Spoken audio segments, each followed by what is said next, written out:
Hi అండి అందరికీ. ఈరోజు పెన్నతో పువ్వులు మాల కట్టడం ఎలాగో చూపిస్తాను నేను. దారంతో 2 కొనలు తీసుకుని ఆ పెన్నుకి మధ్యలోకి వచ్చేటట్టు ముడిపెట్టాలి. ముడిపెట్టిన తర్వాత జారకుండా ముడిపెట్టి పువ్వుల్ని అటు ఒకటి ఇటు ఒకటి పెట్టుకుంటా కట్టేసుకుంటా అల్లుకుంటా వెళ్ళిపోవడమే, అంతేనండి. చాలా అంటే చాలా ఈజీగా కట్టేసేసుకోవచ్చు. ఈరోజు మా పాప వచ్చి అడిగింది, మాల కట్టుకుంటే నీకంటే మాలొచ్చు కదమ్మా, నువ్వు కట్టుకుంటావు, రాని వాళ్ళ పరిస్థితి ఏంటి అని అడిగింది.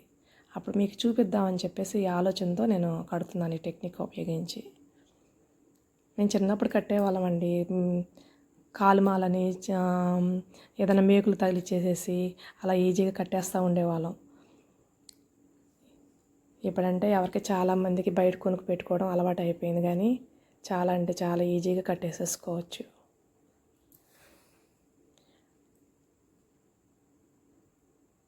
ఆ 2 కనులని పువ్వుల మధ్యలో పెట్టి లాగటమేను. ముడిపడితే సాగదు, ఇది మాల సాగిపోదండి. మన కట్టింది కట్టినట్టే ఉంటుంది, సాగిపోదు. మనం బయట కొనుక్కున్న మూర పూలు సాగిపోయి 2 మూరలు అయ్యిద్ది. ఈ మాల మాత్రం అలా కాదు. మనం ముడి పెట్టడం వల్ల సాగిపోవు ఈ పువ్వులు. ఎన్ని పువ్వులైనా ఇంకా కట్టేసేయచ్చు ఈ టెక్నిక్తో. చూడండి, ఒకసారి అబ్జర్వ్ చేయండి మీరు కూడా.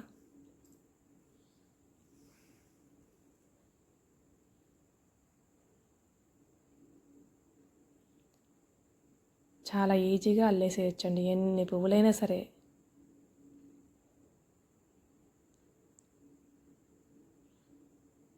అల్లేసుకోవచ్చు అన్నమాట.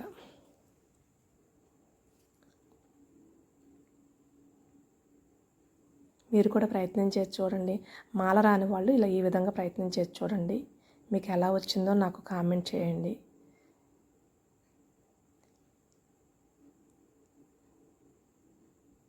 ఫస్ట్ కొంచెం ఇబ్బందిగా అనిపిస్తుంది, కానీ తర్వాత ఫాస్ట్గా వచ్చేస్తుంది. ఎన్ని పువ్వులైనా ఈజీగా కట్టేసేసుకోవచ్చు.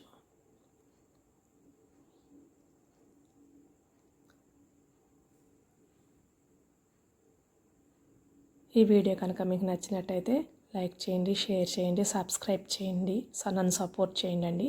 Thank you.